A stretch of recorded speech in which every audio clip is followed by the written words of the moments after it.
What's up guys, welcome back to another video, and in this video I will show you how you can fix this "oh something went wrong" error on the Paysend app. So let's get started. Now just a few moments ago I was trying to open my Paysend app and I got this error, but in the meantime I've managed to fix it. So here's how I did it.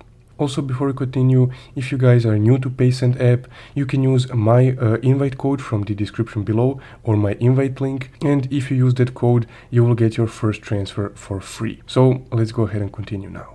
Now when you get this error, what I did is I just exited the app, and from here I went to settings and just inputted here in the settings search Paysend. And once you get the result, just go ahead and tap on it.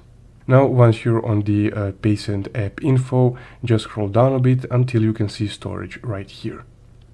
Now once you're in storage, just go ahead and tap on clear cache right here, and there we go. Now if we open our Paysend app,